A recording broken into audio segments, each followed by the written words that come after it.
It's match preview. West Ham versus Spurs, London derby. I think they've labelled it, Tom, El Crapio, this one. I mean, I can't remember. I was thinking this before. I can't remember the last time that Tottenham were in this kind of position, and we were as well. I mean, I think we're probably looking back to when I was at school, like the 90s. I can't remember them being, this low in the league. Especially mixing it with us, where there was a period of our time where we were typically down the bottom and struggling at times. You know what I mean? So it's been a while. But before we go into our match preview of things, if you're new to the channel, do subscribe. It takes 2 seconds to do so. We really do appreciate it. And also hit that like button because it helps us to gain further audience and grow the channel. So we do appreciate that as well. Tom, Tottenham. Let's talk about them first before we go into West Ham. Very difficult season for them. Unbelievably so, actually. I don't think many would have predicted them to be this bad. I mean, the fact that West Ham can finish above them after the diabolical season we've had is quite laughable, really, and quite amusing. What's your thoughts on them? And let's start with the manager and Postecoglou. Let's be honest, looks like he's possibly on his way out of that club.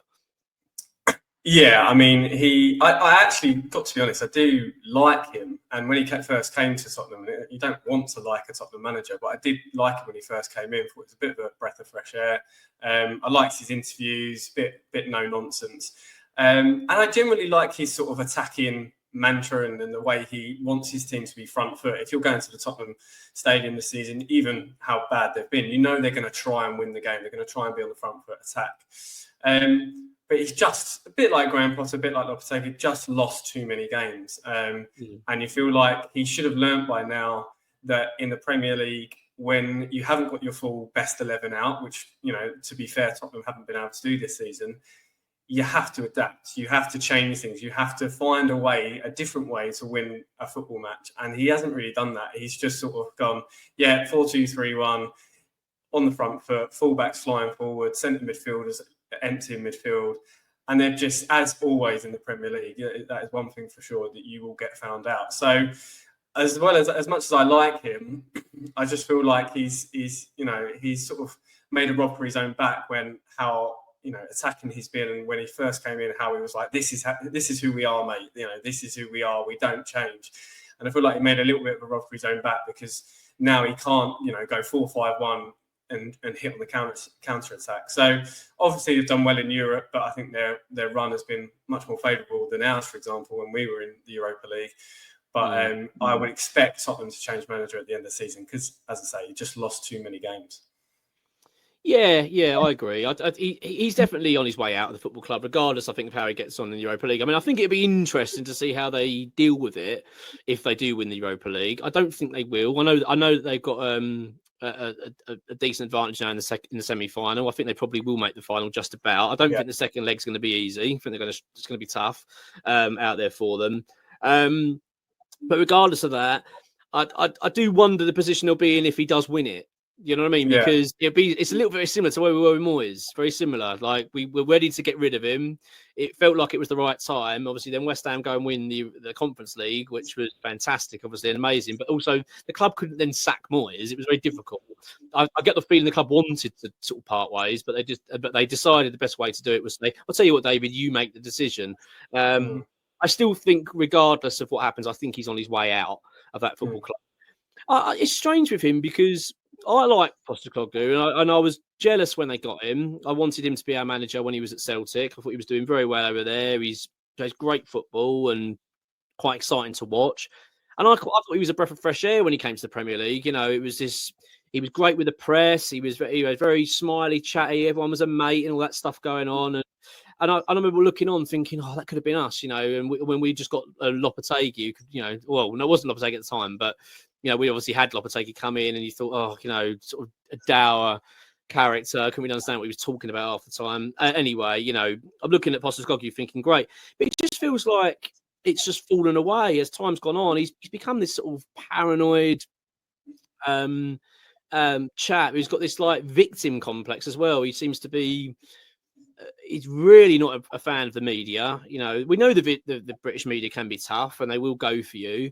But I think once you start a war with them, which he seems to be hell-bent on doing, he just seems to want to argue with everyone. He doesn't like any questions. He's always got this, his back's always up. I just think it's already only going one way. It just feels like it's gone too far for him now. He's attacked his own fans as well. We've had that before with Sam Allardyce. We had it with the Cupping of the Year. Do you remember? He did that against Big Hull, didn't we, at home, and booed. And I just think once you start that stuff, you're out. I mean, you can't stop doing all that. And it was quite funny when he did it. I remember. I think he made. I don't remember the details of it. You might remember, Tom, but he made a substitution.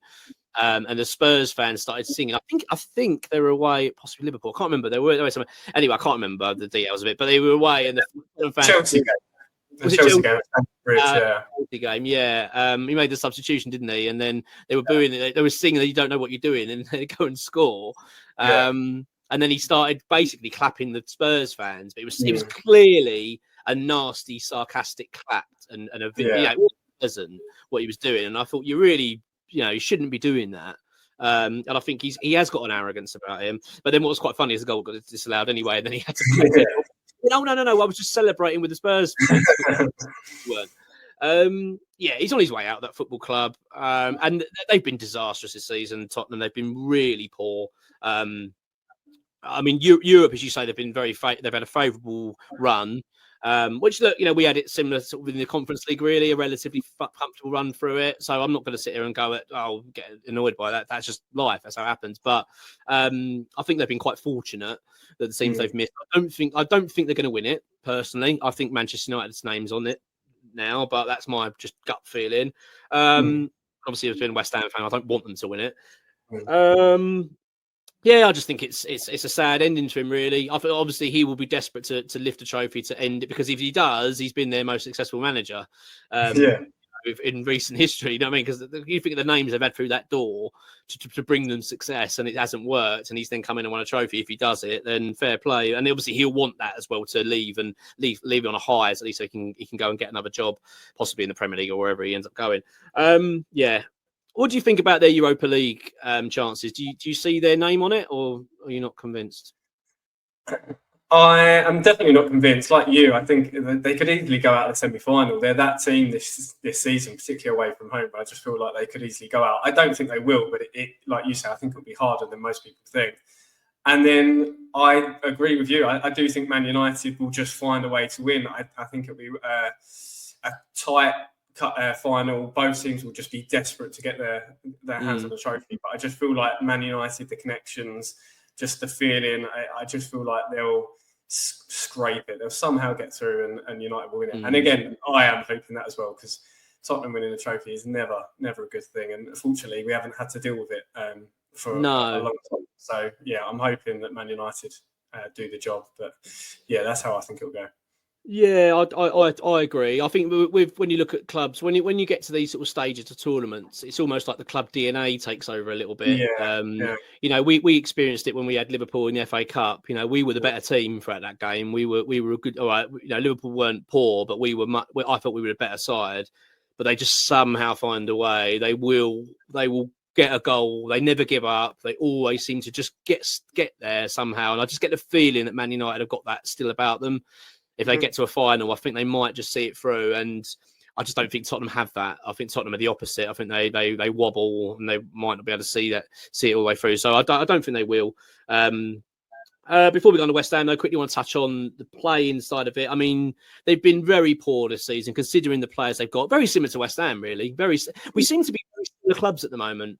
Ownership's a bit of a disaster, both sides. The club fans have had enough of them.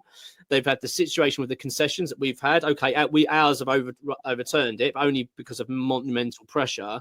Tottenham are still going through that at the moment. They've got an owner in Daniel Levy as well. Well, not an owner, but a chief executive in Daniel Levy who is coming out and pleading poverty, much like David Sullivan, and saying we've got to sell to buy and all this. And obviously then they've got players like, at a high level. You got your Dominic Solankis and got Son, of course, and everybody else. They've got some really good players in the squad, and yet they are languishing. Let's be honest, in a relegation battle. Any other season, they'd be fighting for their lives like us now. They've been that bad. So it's quite strange to see Tottenham and West Ham suddenly rubbing shoulders at this level in the Premier League. It's quite bizarre. Do you think they're missing Kane?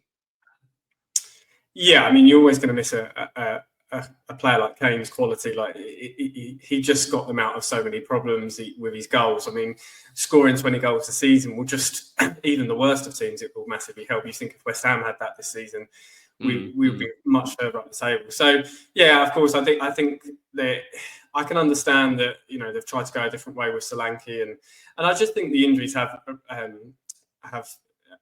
piled up on them, and I think they've struggled with that. I think the way Postecoglou plays, it's just so high intensity, it's so front foot.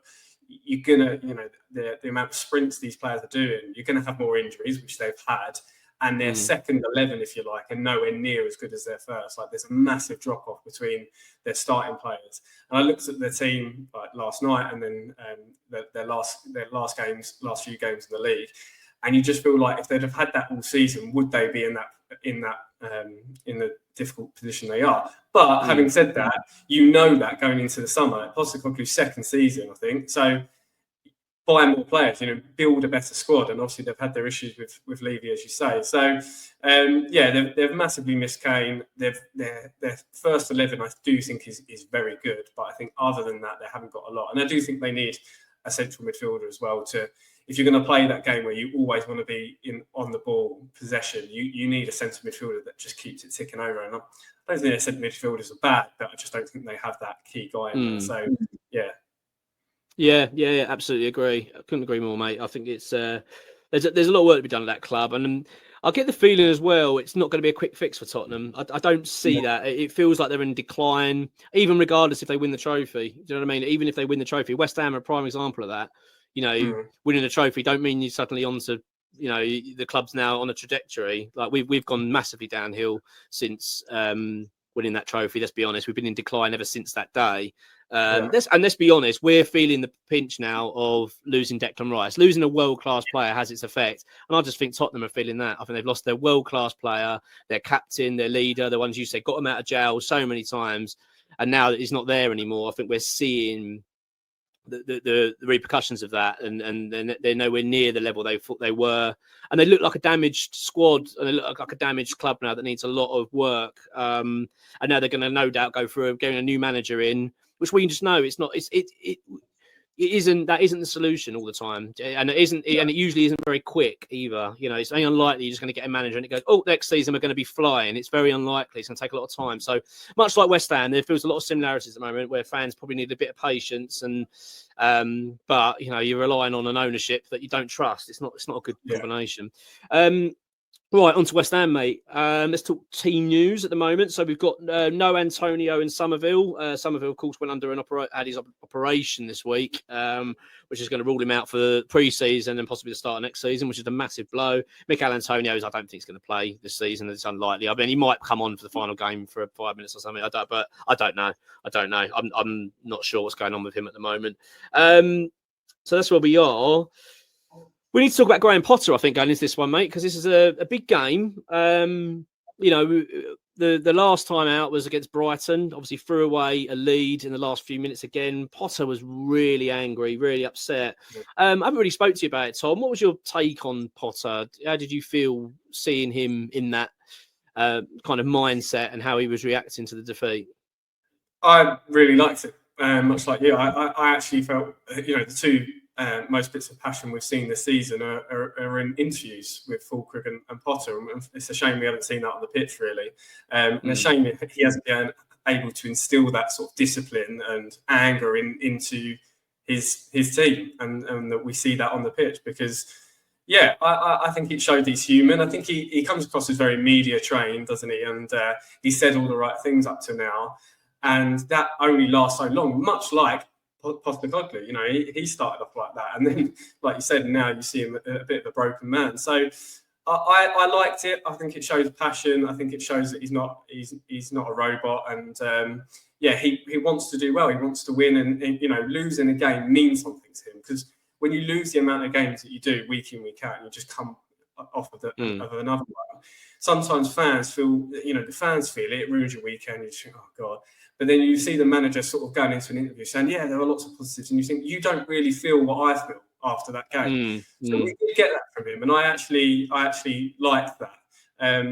But, and it's sort of, hopefully we see more of it, because my biggest problem with Potter is he that disciplinarian? Is he that guy to motivate this group of players? Because that's what they need. They need a kick up the bum, to be honest with you. And I don't know if he's got that in him. Maybe that showed that he has a little bit, and that would be nice, because I think that's what he needs to do. And then, obviously, as we talk about a summer rebuild where you can get players on side that are young, want to learn, want to do well, and then he can sort of instill his philosophy, if you like. And I think that's where we'll probably see the best of Potter. But yeah, for the interview, I was quite pleased to see it. Yeah, absolutely. I completely agree. I think it was a true reflection of how he felt. I don't think it was. I know some people are suggesting, oh, he was playing up to the cameras, and I don't believe that. I think it was genuine. I think that he really does care, and he felt it. And I like you. It was refreshing to see. I certainly would have preferred it rather than him coming out and saying, oh yeah, we did all right, and yeah, there's positives to take. He said, I'm sick of talking about positives. I know there were positives in that game. Because I'm going to be honest, mate, I think we're playing all right. Like I do think we're getting better under Potter. I know results don't show that, and I know we've had some bad performances as well. Southampton was poor, but we are. I do see signs of improvement. I do look at this team, and I think we are a stronger place where we were under Lopetegui. Again, I know the points don't reflect that, and I know the position of the league table doesn't reflect that. But I think we are building foundations for something at West Ham. I do think we are addressing certain issues. Obviously, the big problem we've got at the moment is a mental one. We're not being able to see games out. There's clearly a fragile mindset at the moment that's difficult for a manager. It's not easy. I think that sometimes as well as football fans, we seem to get caught up in the notion that it's all down to the manager. If these players are wobbling, it's all down to the manager. I don't think it is. There's only so much you can do. And at the end of the day, he's not on the pitch. He's only on the sidelines. And if they are starting to wobble, it's very difficult. And this is why I say, I've talked about before, I think we struggle with leadership on the pitch. That's where you need your leaders to rally the troops and say, right, stay focused. And I think that's what we're lacking. There's not enough communication. I think there's a mindset where all, as a team, they're worried and thinking, oh, God, we're going to throw this away. We're going to throw this away. And we need to get rid of that. But I actually do think a corner is going to be turned soon under Potter. I think a couple of wins would really help us. Hopefully it's going to be against Spurs. And I've got to say as well, before I go on to the next part, I think we've been unlucky, really. I think Potter's been really unlucky. I think it's 7 points we've thrown away in 4 games, something like that, and quite harsh, some of them, quite harsh, not really down to us at times as well, not necessarily bad West Ham. It's just the fact we've just been a bit caught out, and it's been a bit unfortunate. So I actually do feel for Potter, actually. But this is a big game, big game, and he'll know it. This is a game he'll be more than aware of the rivalry, knowing where Tottenham are as well, knowing we can go above them. This is a big game, and he, especially with the results we've had, he'll be desperate to get those 3 points and just to draw a line under that and start kicking on. Before we get into the team news, mate, the rivalry with Spurs, I mean, it's still there and I love it. I think it's really important. I hate the fact that we've got this modern mindset now where they're trying to downplay rivalry. And if you talk about it, or it's themed a bit like, oh, it's your cup final, I just get bored of hearing it, you know what I mean? But would you say this is a must-win game, West Ham? Yeah, it's a must. We talk about must win, we talk about must perform. It's a must fight game for me, if you like. We have to show passion on the football pitch Sunday, I should say, because we haven't seen enough of it on the pitch. And it's all right coming out in interviews and showing a bit of passion and saying, I'm fed up. Show it on the pitch. Show that you actually care, and that you are, as a collective, as a team, hurting, and you need to put it right. And the way you do that is obviously perform, try and win games, but fight. Let's have a little bit of aggression on the pitch and a bit of intensity, because much like the last goal for Brighton, which was a great, obviously, strike, but there's no intensity with us. There's no, okay, so last minute might be a bit tired, but get out, press him. I want to see some aggression in this team, and I feel like we miss that. And that is my sort of biggest concern, as I say, with Potter, is that will we ever have that? I'm not too sure, but I think it is a must-win game. I think if we lose, it's a final nail in the coffin maybe for this season. But I think it's a must fight. I want to see us really go for it and really put them under pressure. They've just come off of quite a comfortable win on Thursday, but they've played Thursday. We haven't. All these things that we've said week in, week out, we've had a full week of training. There is no excuse to not go fully at it on Sunday at the London Stadium, get the fans on side. Because as you say, it is a rivalry, so the fans will be better than they normally would be in some regards. So go for it. Just and if we're a bit naive, we're caught out on the counter a few times. Okay, so be it. But at least let's just have a little bit of fight. That's the bare minimum of what a West Ham team should have. So yeah, and that's what I want to see anyway. I think there's no better time to play Tottenham. Let's be honest. I mean, they've been dreadful all season. I know we have as well, but they've been dreadful. And they've got this Europa League semi-final. They're not through yet. They've only got a 2-goal cushion, mate, and they've got to go to a very difficult environment in terms of the conditions. It's going to be very cold, and also it's a plastic pitch, which is understandably incredibly difficult to play on. I do not think, although don't get me wrong, they will not be going to this game thinking this doesn't matter. They will know that I don't care what anyone says at Tottenham. I don't care what they say; it's rubbish. They will know that West Ham's a big rival for them. They want to beat West Ham. And they will know that West Ham winning will go above them. They will know all this. There's no way they're going into this game, with no interest. They're going to go into it massively wanting to get a result. And much like Postecoglou, like he's under a lot of pressure. The fans, the press, they're fed up like us. They will be thinking, if we can get a result against West Ham, what a lovely result. They'll get big, needed 3 points. They'll be thinking exactly the same as we are going into this game. However, they will have one eye on next Thursday, so I think that's going to help us as well. So. Yeah, big game. I think it's a big opportunity for Graham Potter, this, because not only does it give us an opportunity to get 3 points on the board, which is obviously important, but I think because of the way the mood is as well at the club, this is almost like a bonus game as well. Like, not only can you get 3 points, you're playing against a team you can beat, which would be a much needed 3 points, but it's against Tottenham. It would lift everyone's mood. Everyone would be bloody great. And we've got 3 more games then, seeing the season out, and we can kind of go into it going, okay, there's one more win out of them 3, and I think we can end the season relatively okay. That's not a bad ending to it after such a crap season. These are 4 big games for Potter coming up. I mean, so I'll come to my prediction in a minute, but I'll say what I think. But I think this is a good opportunity for us, this one. I really do. And also, you've got the sunshine and all that kind of stuff around it. Let's hope we can make it a good occasion. Right, let's talk about teams. I'm assuming, are you going 4-2-3-1? Sort of, yeah. More of a 4-3-3, but very similar. 4-3-3. Okay, fine. So I'll tell you what I'll do. I'll run through my team and you do your team. That's probably the easiest way of doing it, isn't it? Okay. Right. So this is my team. I'm going to go for Areola in goal. I think he's actually playing all right recently. Even so much so that I'm sort of starting to think that if we don't have to get a goalkeeper this season, maybe it's not the biggest priority in the world. I'd rather upgrade our goalkeeper. But the last few weeks I think he's been all right, actually, Areola. I think he's been okay. So maybe if West Ham aren't prioritising it this season, I can probably deal with that and say, okay, we'll keep Areola for one more season and see how he gets on. I'm still not sold on him, but I think, he certainly keeps his place in the team anyway. Right, my back 4, I'm going to go for Aaron Wan-Bissaka at right back, who's, I think, hammer of the year, to be honest, been outstanding. I'm going to have Jean-Claire Todibo and Mavropanos as my centre-back. I'm dropping Kilman. I've had enough of him at the moment. I think he's been absolute crap recently. And I'm going to put Ollie Scholes in at left-back. I was considering Emerson, but, we've got a few more games left this season. Scholes is the future. He's a West Ham boy. He's academy lad. He knows Tottenham. He'll know this means a lot. He's played Spurs enough in his academy career. I'm sure there've been quite feisty occasions there. So, do you know what I mean? I think he'll go in this game knowing he's a West Ham fan, isn't he? So he's going to be, I want to beat this team. Whereas I don't think you'll get that with some of those other players. Not as much. They'll know, but Emerson's not a West Ham fan. He's going to be, okay, I know it's a rival. You want someone that's going to be like, I hate this lot and I want to beat them. So I think we need a bit of that. So I'm going for that. My midfield 2, I'm going to go for Lewis Orford for very much the same reasons as Scholes. He's the future. I'm sick of our midfield anyway. It's awful. Get a midfielder in there. And again, he will have the same passion, I think, against Tottenham. And then I'm going to play Thomas Souček. Purely on don't get me wrong, I wasn't very impressed with Souček against Brighton. I know he scored. I thought he was actually all right. I mean, he had some moments again. I don't think he was that great. But I think because it's Tottenham, again, he's adopted Hammer fan now. He knows Spurs.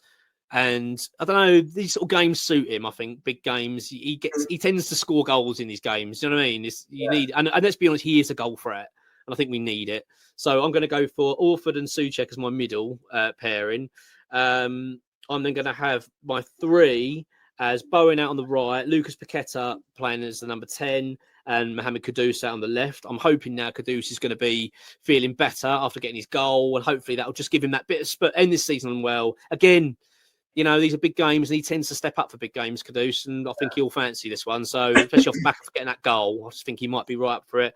And Nicholas Fulkrug up front, which I think we have to. We're so much better with him in the team. What's your team, mate? What are you going for? Very similar. Goalkeeper exactly same for the same reasons. I think he's been okay. I've gone for the exact same back four. Kilman, I want to talk about him a bit more, but he's just not been good enough. Mavropanos, as we know, has got a mistake in him, but I sort of don't care. Kilman should be dropped for his poor performances. Much the same reason for Ollie Scarl's in the team, that he's a West Ham boy, so hopefully that passion comes out. I've gone for a midfield three, and it's the midfield three that I believe started at St James's Park back in last year, I think, at some point last year. Excuse me. Soler, Souček and Paquetá. I just feel like Soler, again, I've been asking for him in the deeper role to build our attacks. Souček, much like you say, I don't think he was great against Brighton, but he's got a goal in him, particularly against Tottenham. So, sort of happy trying to push him further forward. And the same with Paquetá.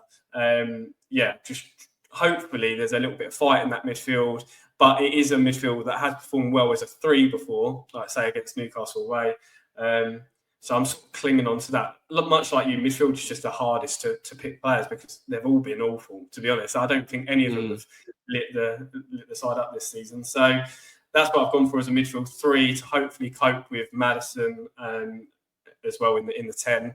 And then, front three exactly the same. Bowen on the right, Kudus on the left. Hopefully he gets continues with the goal scoring, and Fulkrug up front to put pressure on their centre half, wind Romero up.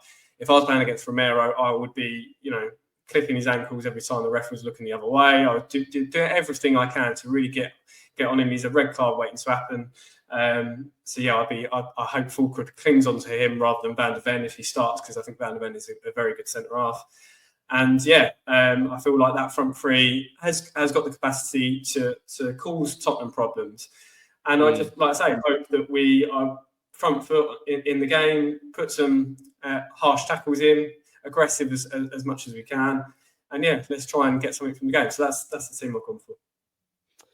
Yeah, I can understand that. Understand your reasoning, especially the midfield. That's a very good point in terms of the performance at Newcastle. I mean, the midfield this season's been so poor, and it's something we're really struggling with. We know that that's a big priority this summer, and this is where we need to shake things up. I do think he's just got to get it right. This lineup, it's a big game. Right, Tom, you'll start this one. What are you thinking? What's your score prediction? I have got 2-2 in my head. I feel like one side, either them or us, obviously, is going to go 2-0 up. And I feel like it's them. I feel like because they play Thursday, they'll start well. The fans won't quite be in it, and it'll quieten us down. They'll start well, get a couple of goals. And then in the second half, we'll come back into it, much like we did, say, for example, against Bournemouth. And we'll come into it more in the second half. I think the second half is where we've been better this season. We'll pull it back to 2-2. And we'll sort of finish the game much where we started. It's okay. We were 2-0 down. Got to take the point, take the positives. But why were we in that awful situation? Why can't we defend? Why were we so bad? Why were we so bad coming out the traps? All that kind of stuff. So 2-2 I've gone for. Yeah, I'm not too far apart from you, but I think we're going to win. I think we're going to win. I think this has been a good day for West Ham. I've got this feeling that today might be the day it clicks. This will be the day we're going to have a good day. I think we're bloody due it. Do you know what I mean? We've had a really torrid season. Aside from the Arsenal game, really, that's the only game I can really pick out. At Newcastle away, we played all right. But I mean, there hasn't been many games this season you could go, we played well. I've just got this feeling we're due a good game. I've just got this feeling we're going to get it. I think we're going to get it. I thought we played pretty well against Brighton. I actually thought for the vast majority of that game, we were the better, just about edged the game. So when we scored, when Souček got that, we went 2-1 up. It wasn't like it was against the run of play or, oh my God, can you believe West Ham have snatched it? You thought, no, we've been playing well here. So I do think that that's kind of being ignored because of the results, because we keep losing and we're just not getting points. It's like the performances are kind of being ignored. It's like, we lost. Whereas when you actually look at it from the stand back point of view, I think it looks all okay. I think it's just a matter of time before we're going to go and get those 3 points, and I think we're going to get them in style. I even think it might be more goals than that. I even part of me was thinking it might be maybe 2-0 or 3-1, something like that. But I'm going to go just play a bit safe. I'm going to say 2-1 West Ham. And yeah, I think it's going to be a good day. I've got this feeling. Well, bloody hell, mate, we need it, don't we? Christ alive, we need a good day. So let's hope so. Yeah, let's hope so indeed.